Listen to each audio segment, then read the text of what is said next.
memiliki nama lengkap yang bernama Abu Abdul Mukti Muhammad Nawawi Al-Bantani bin Umar bin Arabi Al-Jawi Al-Bantani, gitu ya.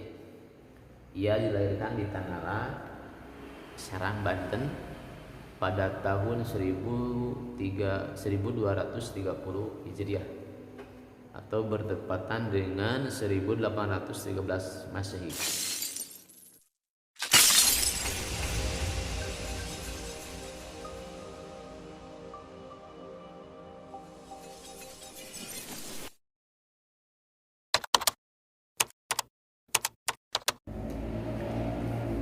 Assalamualaikum warahmatullahi wabarakatuh. Kembali lagi bersama channel Sabluk TV. Pada tutorial yang kesekian kalinya, saya akan menceritakan atau membacakanlah jelasnya biografi.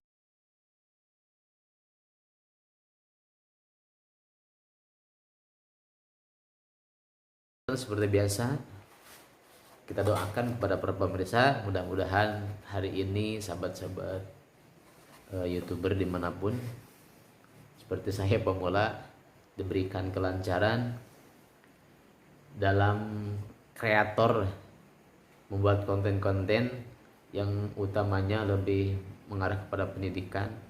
Mudah-mudahan ada manfaat bagi teman-teman yang melihat ataupun menonton video ini. Diawali dengan bismillahirrahmanirrahim, puji dan syukur pada Allah Subhanahu wa taala. Salawat serta salam semoga senantiasa kita selalu limpahkan pada baginda Nabi besar Muhammad sallallahu alaihi wasallam. Doakan semoga pemirsa panjang umur, banyak rezeki dilapangkan, usahanya digampangkan, yang sedang usaha, yang kerja dilancarkan, yang menjadi guru semoga ngajarnya menjadi diberikan kemudahan. Siswa yang sedang belajar juga mudah-mudahan anak-anak anda yang sedang belajar duduk di MTS, di SMP, SMA, SMK semuanya diberikan kemudahan dan soleh-soleh. Tentunya ilmunya bermanfaat. Amin amin ya robbal alamin. Teman-teman sahabat YouTuber dimanapun anda berada, kesempatan ini di dua konten yang awal saya membahas sebuah ulama Nusantara yang mendunia. Yang pertama adalah Kiai Haji Soleh Darat, ya. Kiai Haji Soleh Darat, biografi tentang Kiai Haji Soleh Darat. Di video ini saya akan menceritakan tentang Syekh Nawawi Al-Bantani. Yang lucu, karomah beliau itu pada saat usia remaja, pada saat itu beliau kalau nggak salah di satu masjid, di seorang mufti, ya, seorang mufti sedang membuat masjid yang arah masjidnya itu kalau menurut beliau itu menurut Said itu sudah benar, gitu kan, sudah benar. Tapi ketika datang Syekh Nawawi Al-Bantani ke sana, katanya sikatnya, Bib itu salah, tidak lurus kok, Ka'bahnya tidak lurus. Kata siapa? Kata saya tidak lurus. Ini hasil sudah memakai pedoman, apalah gitu kata beliau. Tapi ketika Syekh Nawawi Al-Bantani ini mendekati beliau, kemudian beliau menunjuk Ka'bah itu dengan tangannya, kemudian didekatkan Syekh Mufti ini, Syekh Utsman kalau nggak salah ya, seorang Syed itu, Syed Utsman dekatkan. Akhirnya kelihatan jelas sekali Ka'bah itu. Akhirnya dari sanalah beliau mencium beliau sehingga bahwa ini karomah ya. Kemudian yang kedua ada karomah beliau itu ketika di Mekah pada saat itu di zaman lagi rame-ramenya Wahabi itu kan mau menggali makam-makam, gitu kan. Jadi trennya saat itu di abad ke-19 mau ke abad 20, makam-makam yang ada di situ mau digali, gitu kan. Ketika sudah lama maka yang meninggal itu langsung dimasukkan ke sana. Tatkala para petugas itu menggali satu kuburan, salah satu kuburan bagian sana, ternyata kaget. Apa yang kaget? Singkatnya bahwa jenazah itu masih utuh, kain kafannya juga masih utuh, tulang belulangnya masih utuh, semuanya masih utuh seperti yang baru dikuburkan.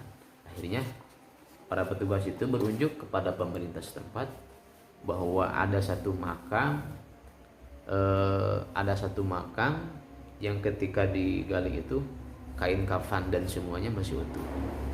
Ya, akhirnya sampai diberikan sama Said ini makam beliau itu jangan diganggu karena ini bukan manusia sembarangan. Itu ya. Apalagi ya? Oh ya, mohon maaf dari awal saya belum cerita di mana beliau lahir ya. Syekh Nawawi Al-Bantani ini memiliki nama lengkap yang bernama Abu Abdul Mukti Muhammad Nawawi Al-Bantani bin Umar bin Arabi Al-Jawi Al-Bantani, gitu ya. Ia dilahirkan di Tanara, Serang, Banten pada tahun 1230 Hijriah atau bertepatan dengan 1813 Masehi. Kemudian semasa hidup beliau dikenang dengan julukan Sayyidul Hijjaj atau penjaga Hijaz yang mencakup dua kota suci Makkah dan Madinah. Kenapa disebut masa Hijaz? Karena masa Hijaz itu sebelum dikuasai oleh Ibnu Saud dan Wahabi seperti sampai saat ini, gitu ya.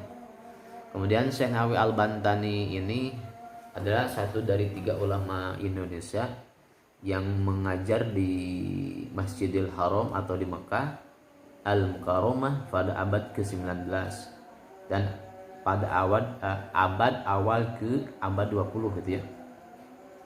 Kemudian 2 yang lain itu adalah murid beliau, gitu kan. Jadi 3 itu dengan beliau, dengan muridnya 2. Siapa itu? Yang pertama Syekh Mahfud Tremas dan Syekh Ahmad Khatib Minangkabau. Nah, itu jadi 2 ya. Sejarah nanti kita kumpas setelah video ini. Syekh Mahfud dan Syekh Ahmad Khatib Minangkabau. Kemudian Syekh Nawawi Al-Bantani itu merupakan disebutnya di sana tokoh bersarung ya. Kalau budaya Arab itu kan budaya memakai bajunya baju panjang, jubah, udengnya itu. Tapi beliau terkesan dengan mungkin nusantaranya, maka disebut tokoh bersarung. Gitu ya. Selain guru dari para guru besar dari kiai dan para kiai besar itu, mayoritas kiai pernah berguru kepada beliau.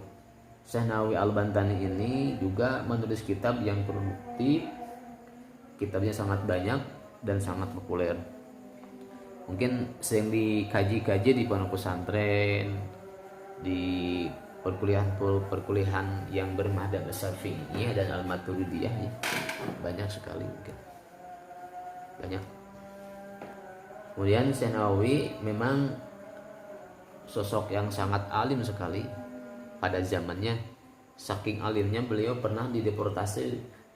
Deportasi itu mungkin dikembalikan dari negara Arab ke Indonesia, gitu kan. Apa yang terjadi?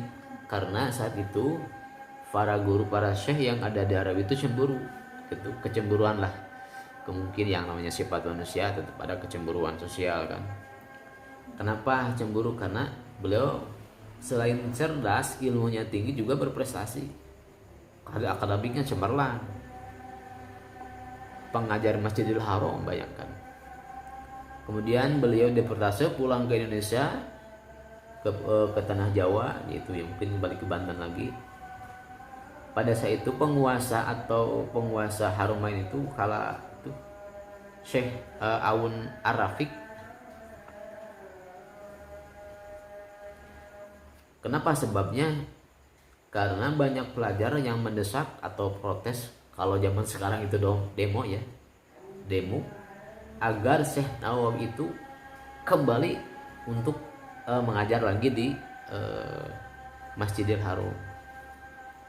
Atas desakan itu, kemudian penguasa Haramain kembali memanggil beliau untuk mengajar di Masjidil Haram lagi.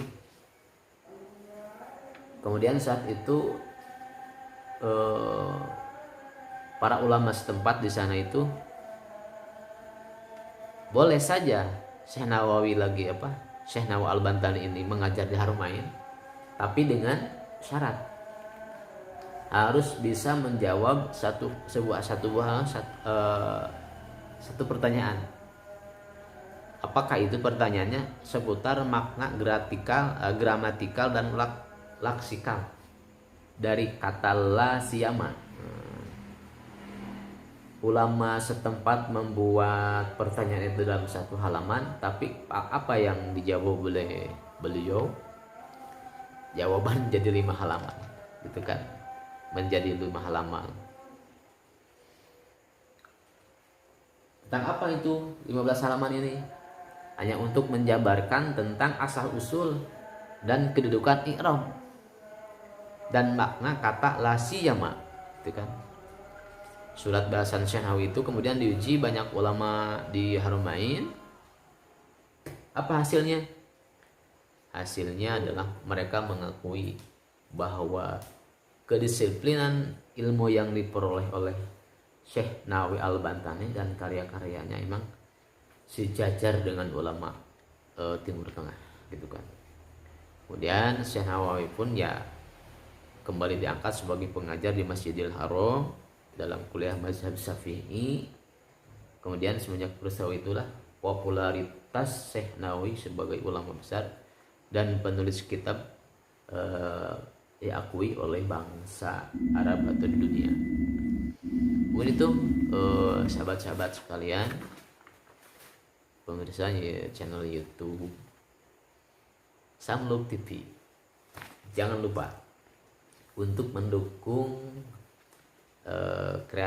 kreativitas dalam hazanah per-YouTubean.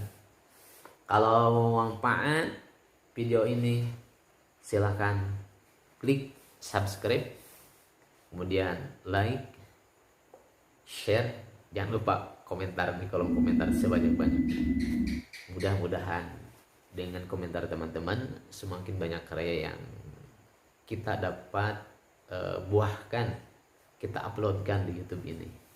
Sekian dan terima kasih. Saya doakan mudah-mudahan para pemirsa semua, karena ini musim Covid, jangan lupa ya, perbanyak baca sholawat tibbil qulubi wa dawaiha. Tibbil qulub sehari ya 100 lah, mau pagi, mau siang, mau malam, dengan harap kita mendapat pertolongan dan lindungan dari Allah Subhanahu wa Ta'ala. Dan jangan lupa loh, sholawat ini jalan menuju kesuksesan yang paling cepat. Kalau pernah dengar gitu kata Caimin, sholawat itu adalah diseumpamakan dengan jalan tol. Kalau bukan jalan tol kan kita lokaleko, banyak halangan. Kalau jalan tol kan lurus, shoot. Nah, shoot